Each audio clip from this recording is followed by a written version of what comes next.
I almost got scammed this week. So, welcome back for another installment of This Week in Real Estate, where I will recap my week as a self-managing landlord of 20 plus units and a fix and flip investor. This week was actually kind of quiet compared to some other weeks.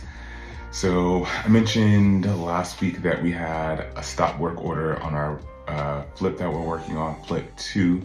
So this week we got some drawings done that will need to go to the city to accompany our permit that we have to pull. Again, the permit we're pulling is like something so silly. We're building a wall or framing in a chase that's running from the first floor to the second floor. So did the work there so we can have the supporting documentations for that permit. So that'll take probably another couple of days. So hopefully by mid this week coming up, that's fully resolved and we're able to pick back up with the project.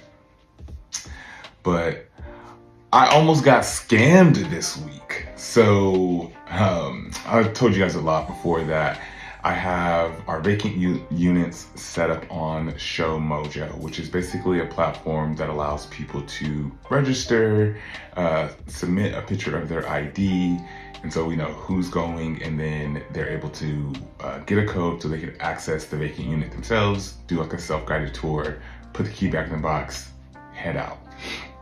So whenever someone signs up for a tour, I get an email. Whenever someone starts their tour, I get an email. I get emails all the time, so I have a ton of emails. So earlier this week, I got an email. I was actually on the way to pick up my daughter from school, and I checked my email, and I saw I had a tour about to start in like 5 minutes.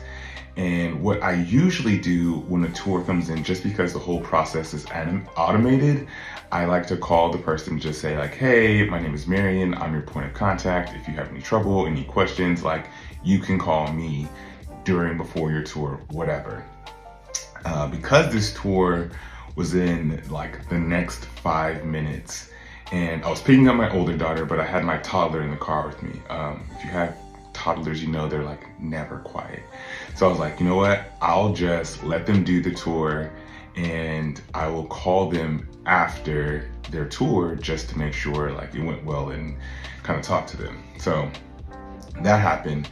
Went and got my oldest daughter. On the way home, something told me like, you should call them. And I was like, no, I'll just call them like when I get home, like baby's still in the car. Like I don't want to have her talking and screaming while I'm trying to handle this call.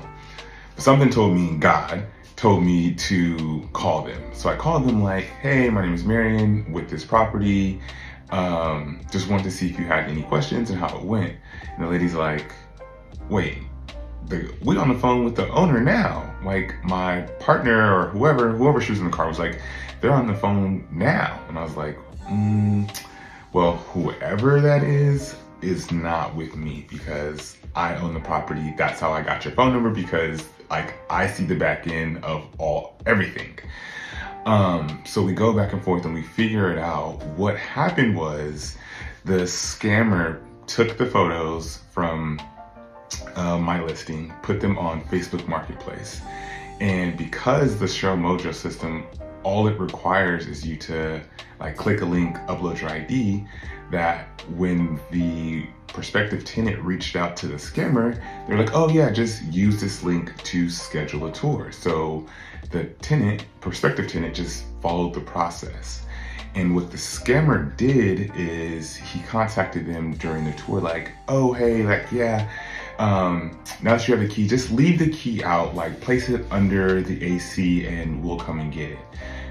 They don't know that that unit doesn't have like AC where you can slide a key under it. So the tenant's like, that doesn't even work.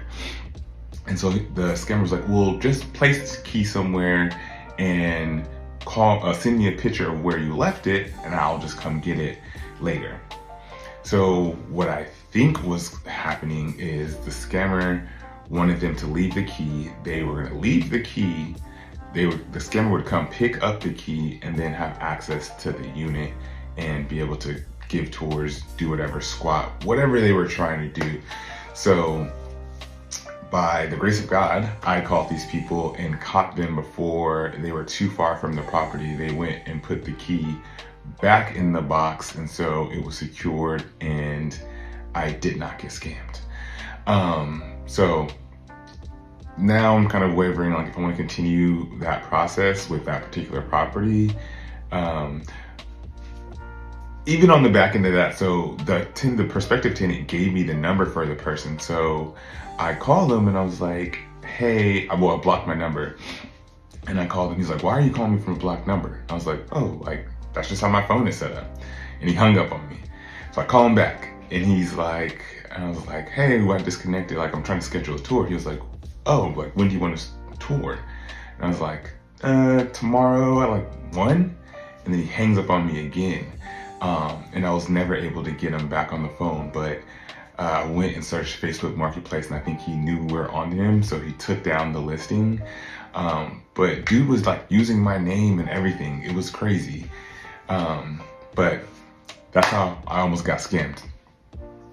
What else happened? We have another rental, not this one that I almost got scammed on, but another vacant unit. And it just went up like a week ago and it wasn't getting like any traction, any showings, any like interest. So I went and just looked at the numbers again, and I don't know what it was, but I had to adjust the price down $200. I don't know what I was thinking when I put it up on the market. I know at some point I had justification for the price that I originally listed it at, but I didn't see that justification when I went in this week. So I lowered the price on that and we had a tour this weekend. Ladies interested, doing the application process, so we'll see how that goes. Unfortunately, I had to file for eviction. So I have this tenant and she's like 3 months late now, like 3 months behind. She's gotten behind before 3 months, and then she's like, I'm gonna pay it, and then she like paid it all up. I'm like, all right, cool, let you stay. This time she's 3 months behind and like not responding to me. I've kind of told her like, hey, reach out or I'm gonna have to file this eviction, and nothing. So I can't bluff. So filed the eviction. We're gonna go to court next month, about 3 weeks, to have that proceeding, if you will. It's actually the same day for that I have to go, I forgot what it's called, but basically to put a garnishment on this other tenant that moved out, had a balance, didn't pay for it, went to court, they didn't show up, so I won the judgment. Now I'm going to basically file to have their wages garnished. So have 2 cases in court the same day. What else? And then, oh, I told you I think I mentioned this. We picked up our next project. We got it under contract. So as flip number 1 closes in the next week or 2, we'll be kind of starting our next project. So got everything in order this week to submit that to our lender to get that one closed. There is a private investor opportunity on that deal. So if you're interested in investing passively, really just investing in not even having to worry about it, reach out to me, send me a DM, and we could talk about what that looks like. But yeah, that was this week in real estate. Like I mentioned last week, if you like any of the real estate based apparel that I wear, like this hat, it's available on therealestateapparel.co or on Instagram, therealestateapparel.co. And if you like this series, give me a follow, share it with someone. And if you have any questions or comments, leave a comment or shoot me a DM. But until next week, that was This Week in Real Estate.